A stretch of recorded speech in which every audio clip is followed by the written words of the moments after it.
आज हम बात करने वाले हैं इनविंसिबल सीजन 3, जो पावर, मोरालिटी और फैमिली टेंशन के बीच का एक जबरदस्त मिक्स लेकर आता है। सीजन 3 का नया अंदाज। पहले 2 सीजन्स में हमें मेनली विलेनस आर्क्स जैसे कि ओमनी मैन और एंगस्ट्रॉम लेवी देखने को मिले, लेकिन इस सीजन ने बिल्कुल अलग डायरेक्शन ली है। अब बात हो रही है complex moral questions, personal drama और अनचेक्ड पावर के कॉन्सिक्वेंसेस की।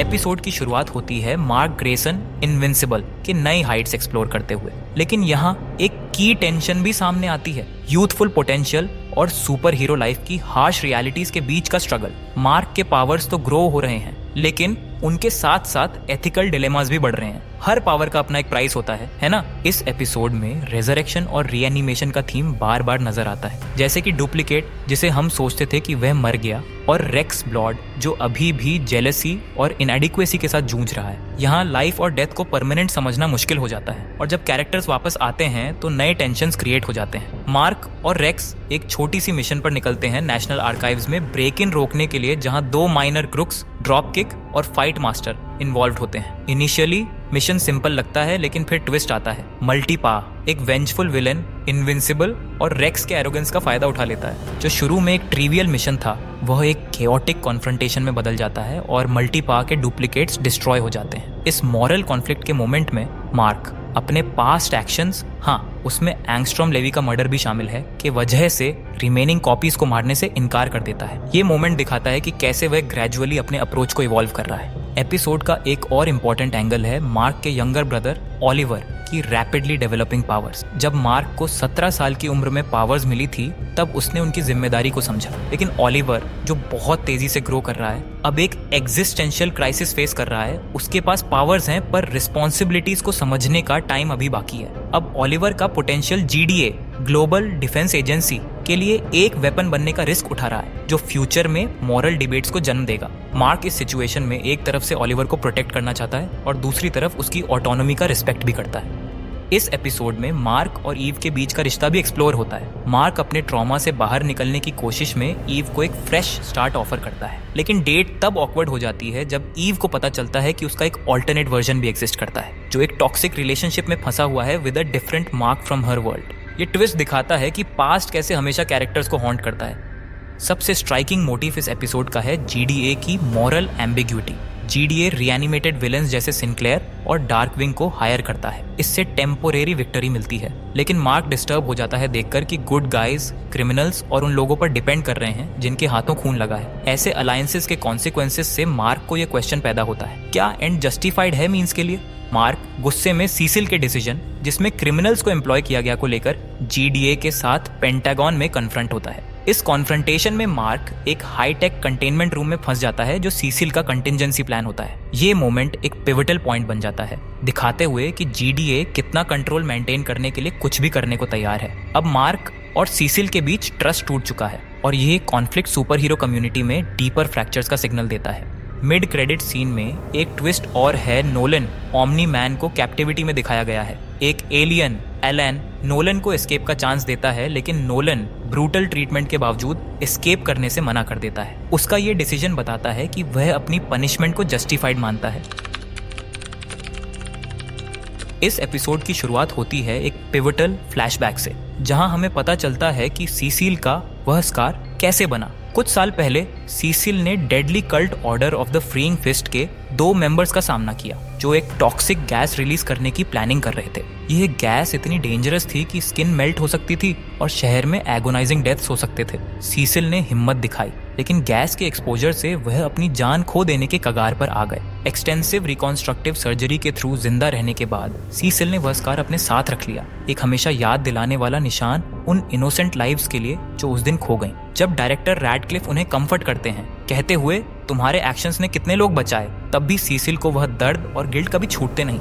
सीसिल का मॉरल कंपस और भी क्लियर हो जाता है जब वह अपने डिसीजंस के कॉन्सिक्वेंसेस फेस करता है। लिजर्ड लीग के कोडो ड्रैगन के एम्बुश के बाद order of the freeing fist के वह कल्ट मेंबर्स वापस सामने आ जाते हैं, जिन्हें सीसिल ने सोचा था कि वह मिशन के दौरान मर गए थे। लेकिन सरप्राइज ये होता है कि रैडक्लिफ बताता है अब वह जीडीए के लिए हायर्ड हैं, अपने पास्ट के पापों का अटोनमेंट करने के लिए। इस बात को लेकर सीसिल के दिल में बहुत कंफ्यूजन होता है। उन लोगों के साथ काम करना जिन्होंने पहले इनोसेंट लोगों की जान ली, उसके लिए एक्सेप्टेबल नहीं है, और इसी वजह से वह बिना किसी हेजिटेशन के उन दोनों को कोल्ड ब्लड में शूट कर देता है। सीसिल के पास एक तरफ तो ये ऑप्शन है कि रीएनिमेट्स को कंट्रोल किया जा सके, लेकिन वह कल्ट मेंबर्स की रिडेम्पशन एक्सेप्ट नहीं कर पाता। इससे हमें उसके लीडरशिप की कॉम्प्लेक्स नेचर और उसके इंटरनल कॉन्ट्राडिक्शंस का एहसास होता है। सीसिल के इस बोल्ड डिसीजन का नतीजा ये होता है कि उसे एक जीडीए फैसिलिटी में इम्प्रिजन कर दिया जाता है। वहाँ वह 3 साल बिताता है और इसी ड्यूरेशन में उसने एक कैओटिक प्रिजन को एक ऑर्डरली, पीसफुल और रिहैबिलिटेटिव इंस्टीट्यूशन में ट्रांसफॉर्म कर दिया। रैडक्लिफ रिवील करते हैं कि ये पूरा ट्रांसफॉर्मेशन एक टेस्ट था। जब सीसिल ने इम्पॉसिबल को पॉसिबल बनाया और प्रिजन को फंक्शनल इंस्टीट्यूशन में बदला, उसने प्रूव कर दिया कि वह नया डायरेक्टर बनने के लायक है। प्रेजेंट डे में मार्क का idealistic view of heroism directly clash करता है सीसिल के प्रैग्मेटिक और कभी कभी रूथलेस अप्रोच से। जब मार्क को सीसिल के रिएनिमेट्स ने सबड्यू कर लिया, सीसिल एक डिवाइस यूज करता है जो मार्क के ब्रेन में इम्प्लांटेड है और उसे इमेंस पेन देता है। मार्क को यह बिल्कुल अनजस्ट और टायरेनिकल लगता है। सीसिल का कहना है कि ऐसे ड्रास्टिक मेजर जरूरी हैं पावरफुल बीइंग्स जैसे मार्क को कंट्रोल में रखने के लिए, स्पेशली नोलन के बिट्रेयल के बाद। ये क्लैश सिर्फ पर्सनैलिटीज का नहीं बल्कि एक जेनरेशनल डिवाइड का भी है। ये समझने में स्ट्रगल करता है कि सीसिल क्वेश्चनेबल मेथड्स क्यों यूज करता है। एपिसोड के एंड में मार्क एकदम क्लियर हो जाता है और वार्निंग देता है कि अगर सीसिल कभी उसकी फैमिली को थ्रेटन करेगा तो वह हेजिटेट किए बिना उसे मार देगा। ओलिवर बोल्डली सजेस्ट करता है कि सीसिल को मार देना चाहिए था। हालांकि मार्क और डेबी उसे सिखाने की कोशिश करते हैं कि किसी की जान लेना कभी सॉल्यूशन नहीं है, लेकिन अभी ये क्लियर नहीं कि ओलिवर सच में अपने शब्दों का वेट समझ पा रहा है या नहीं। एपिसोड में गार्डियंस ऑफ द ग्लोब के बीच ग्रोविंग डिवाइड भी दिखाया गया है। कुछ मेंबर्स जैसे अमांडा, रेक्स, श्रिंकिंग रे, रूडी और बुलेट प्रूफ जीडीए छोड़ने का डिसीजन लेते हैं क्योंकि वे सीसिल के मॉरली क्वेश्चनेबल मेथड्स को एक्सेप्ट नहीं कर पाते। लेकिन दूसरी तरफ immortal, black Samson, shape Smith और डुप्लीकेट उसके साथ लॉयल रहते हैं। उनका मानना है कि रिएनिमेट्स अर्थ को बचाने के लिए जरूरी हैं। और आखिर में एपिसोड के एंड में एक फ्लैशबैक दिखाया जाता है जहां सीसिल पहली बार नोलन से मिलते हैं। नोलन क्लेम करता है कि वह अर्थ का डिफेंडर है, गवर्नमेंट के थ्रू भेजा गया। यह एपिसोड हमें बताता है कि लीडरशिप और सैक्रिफाइस कितना कॉम्प्लेक्स होता है।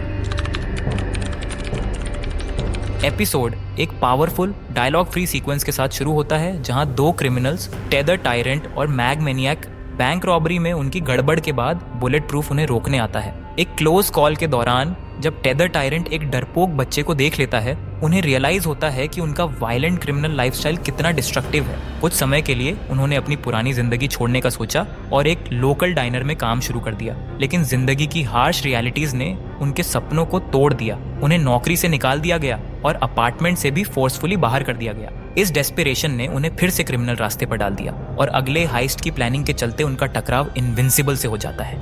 इसी बीच मार्क ने ओलिवर को ट्रेन करना शुरू किया है, लेकिन ओलिवर की इम्पल्सिवनेस जल्दी ही सामने आ जाती है। मार्क ने अग्री किया था कि वह ओलिवर को सिर्फ सेफ डिस्टेंस से ऑब्जर्व करने के लिए गाइड करेगा, न कि डायरेक्ट एंगेज करने के लिए। लेकिन ओलिवर अपने एक्साइटमेंट में अपने भाई की बात नहीं सुनता और टेदर टायरेंट और मैग मैनियक की फाइट में हेड फर्स्ट जंप कर जाता है। मार्क उसे डांट देता है और डेबी भी एम्फसाइज करती हैं डिसिप्लिन और पेशेंस का इंपॉर्टेंस, स्पेशली जब सुपर विलन फाइट्स की बात हो।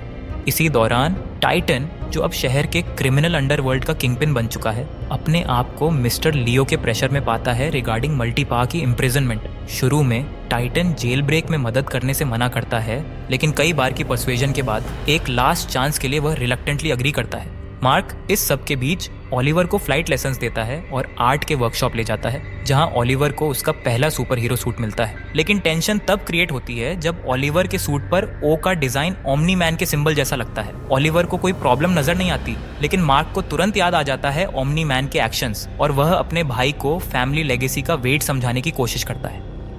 टेंशन अपने पीक पर तब पहुंचती है जब फर्नेस और कर्स जीडीए की पेनिटेंशरी पर अटैक कर देते हैं मल्टीपा को फ्री करने के लिए। मार्क अपने भाई को सेफ रखने के लिए बार बार साइड लाइंस पे रहने को कहता है, लेकिन ओलिवर अपनी मदद करने की इच्छा में उनकी बात नहीं सुनता। जो केओस होता है उसमें इनोसेंट लाइव्स लूज हो जाती है और ओलिवर फिर कन्विंस हो जाता है कि इंटरवीन करना जरूरी था। थोड़ी देर बाद मार्क और ओलिवर एक और चैलेंज फेस करते हैं जब mirror twins US military defence site पर अटैक कर देते हैं और एक डेडली मिसाइल लॉन्च करते हैं। गार्डियन स्ट्रगल करते हैं थ्रेट को कंटेन करने के लिए, लेकिन ओलिवर अपने पावर्स पे भरोसा करते हुए डायरेक्टली फाइट में आ जाता है। यहाँ ओलिवर एक क्रिटिकल लाइन क्रॉस कर देता है जब वह मिरर ट्विंस को किल कर देता है। पहला डेथ शायद एक एक्सीडेंट था, लेकिन दूसरा डेथ बिल्कुल कोल्ड ब्लडेड था, क्योंकि एक ट्विन सरेंडर कर चुका था। मार्क इस बात से बिल्कुल हॉरिफाइड हो जाता है और ओलिवर को इमीडिएटली डांट पड़ती है, लेकिन ओलिवर जस्टिफाई करता है कि ये जरूरी स्टेप था लाइव्स को बचाने के लिए। इससे ब्रदर्स के बीच एक डीप मॉरल डिवाइड दिखाई देता है और ओलिवर की ग्रोविंग एडमिरेशन दिखाती है उन रूथलेस मेथड्स के लिए